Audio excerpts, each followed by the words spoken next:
when you think of Jaipur, what's the first thing that comes to mind? For most of us, it's that incredible, all-encompassing terracotta pink color, right? But that famous nickname, well, it hides a much deeper, much more fascinating secret. The real magic of Jaipur isn't the color, it's the design. A plan so revolutionary, it was centuries ahead of its time. So let's pull back that pink curtain and see what's really going on.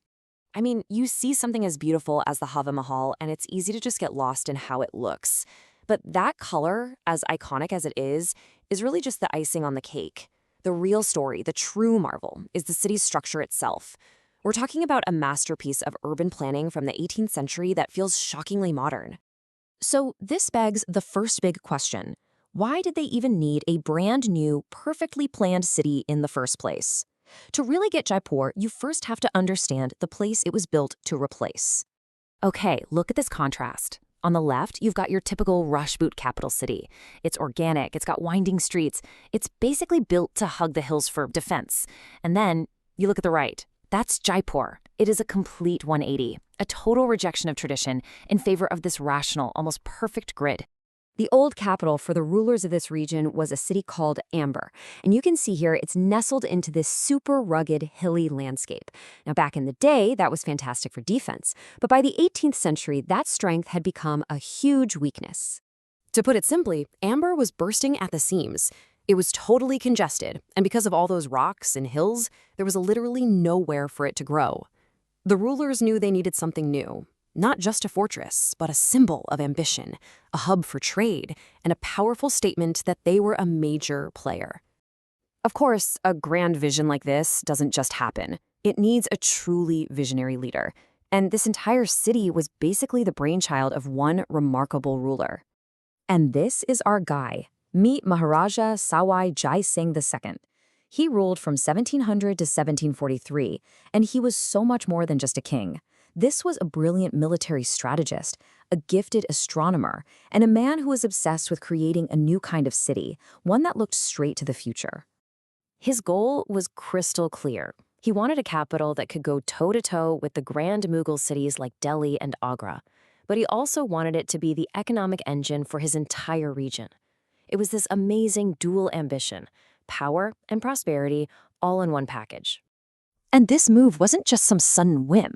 It was an evolution. You go from Dosar way back in the 10th century, then to the Fortress of Amber, and then in 1727, this massive leap of faith down onto the open plains to create Jaipur. This timeline really shows you just how bold and significant that decision truly was.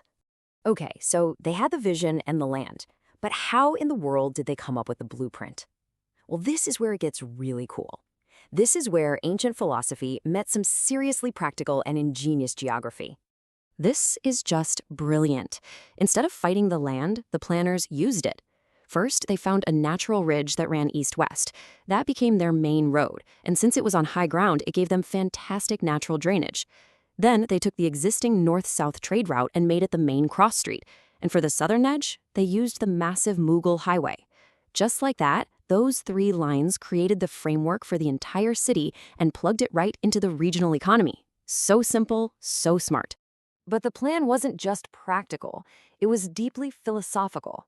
The entire design was based on principles from the Shilpa Shastra.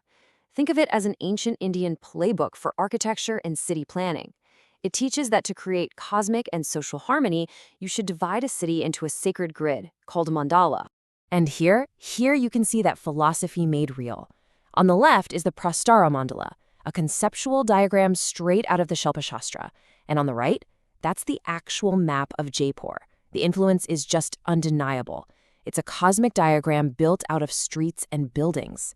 So what this all adds up to is a complete revolution in how cities were built in this part of the world. Jaipur traded the old, defensive, organic layout for a planned, commercial grid. It moved from a cramped hilltop down to an open plain, signaling a total shift in mindset, from mere survival to bold, ambitious prosperity. Now, a great plan on paper is one thing, but a great city has to work for the people living in it, right? And this is another area where Jaipur's design just completely excelled, creating a city that was vibrant, organized, and incredibly functional. Just look at this incredible level of organization. The roads were designed in a perfect hierarchy. You had the main roads, the Rajmargs, at a massive 111 feet wide. The next level of roads, exactly half that. And the smallest neighborhood roads, half again. This wasn't random. It was a deliberate system designed for smooth flow of people and goods. And the result was absolutely spectacular. Those super wide streets became the city's commercial arteries, the famous bazaars of Jaipur that are still bustling today. And get this, the state actually ordered all the shops lining these main streets to have uniform facades, creating this incredible sense of grandeur and unity. And right at the heart of this grid were these incredible public spaces. The main city squares were planned on a massive scale. We're talking 100 meters by 100 meters. That's larger than a professional soccer field. These huge squares, called chowkris, were placed right at the intersections of the main roads. They weren't just empty space. They were designed to be the social heart of the city, the lungs of Jaipur, places for markets, festivals, and just everyday public life.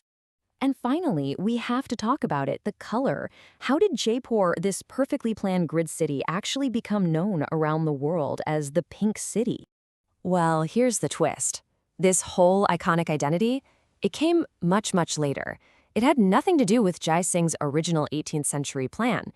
It was in 1876 that the city was painted this terracotta color, which is a traditional shade of welcome, to get ready for a visit from the Prince of Wales. The look was a hit, it stuck, and a legend was born. So here's something to chew on. Nearly 300 years later, the planned core of Jaipur remains this incredibly vibrant, successful urban space. It's a testament to a vision that balanced philosophy and practicality, commerce and community. And it really makes you wonder, doesn't it? As we build our own sprawling, modern cities, could we ever plan with such a truly holistic and beautiful vision?